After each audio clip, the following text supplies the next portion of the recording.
What follows is something that I was meant to upload kind of a while ago now, but because I'm lazy and because I ended up going to Paris and stuff, it wasn't uploaded when it was meant to be. So please ignore that for now and just, yeah, sorry.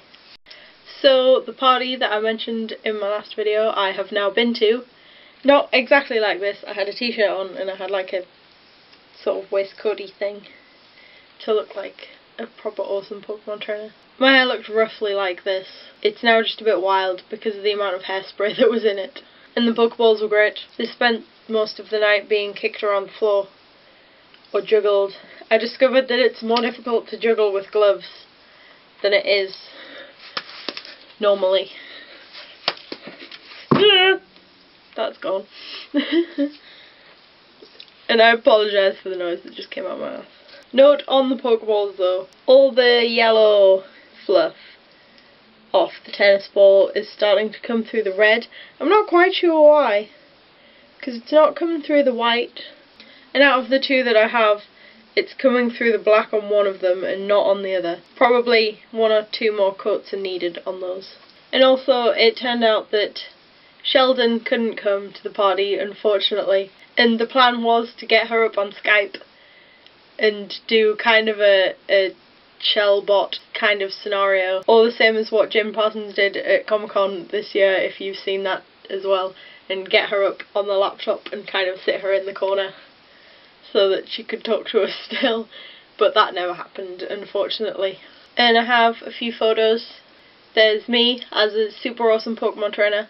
There's Frodo, and Frodo when it all got a bit too much for her. We had Bellatrix Lestrange, who could actually, as it turned out, do a pretty spot-on impression of Bellatrix, and so ran around for a bit shouting, "I killed Sirius Black." We also had, from another of the properly nerdy people, Schrodinger's cat, which I thought was genius. I'll say that now. She was essentially just a black cat, but she had a sign that said, "Do not observe," and then in the corner it said, "Property of Dr. Schrodinger." So that was quite cool. And then we had quite a few nerds, in other words, people who couldn't be bothered to come up with a proper costume, so just came in like shirt and tie and glasses that look like mine without any lenses in. But I need mine to see, okay? I have to look like this. Now going back to the Pokemon theme, I made 6 Pokeballs, because of course every good Pokemon trainer knows that you can only have 6 Pokemon in your party at one time. And that got me thinking, what would be my perfect Pokemon team? No region restrictions, none of that. And so I did come up with my perfect 6 Pokemon team, which consisted of, first Pokemon is Typhlosion, which is the final evolution of Cyndaquil, the fire starter Pokemon from Soul Silver / Silver, because Silver was the first Pokemon game I owned for the Game Boy Color. And then the next Pokemon that I would have is Samurott, which is the water starter Pokemon in Pokemon Black and White. Because ever since the first game that I got where I picked the fire one, I've always picked the water ones, so I'm quite a fan of water Pokemon. So keeping a wide variety of types in my squad party, that was the word I was looking for, and also considering the fact that by the end of a playthrough of a Pokemon game, my 2 most powerful and like lead Pokemon are generally the starter Pokemon and the legendary Pokemon in that, like, specific to that game.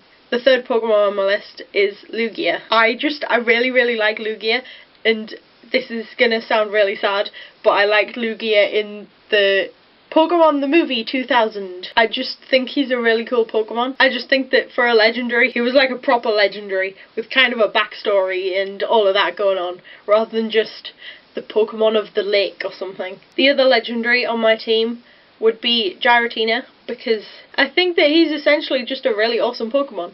I think the fact that you get him from a place called the Distortion World, and the fact that he has one form there and one form in the real world, just quite cool. And he's not a bad Pokemon. And I really like the fact that in the Diamond, Pearl, Platinum games, the Pokemon were all to do with space and time. I found that appealed to me.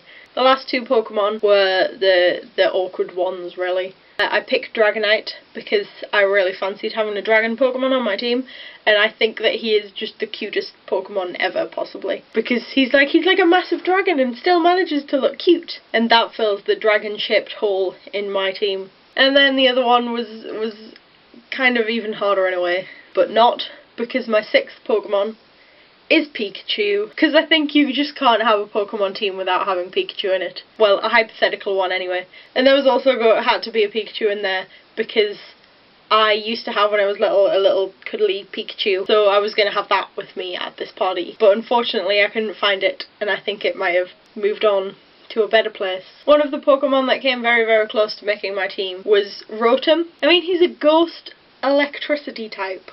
That's either completely ridiculous or actually quite cool. So I promise that my next video won't be Pokemon themed.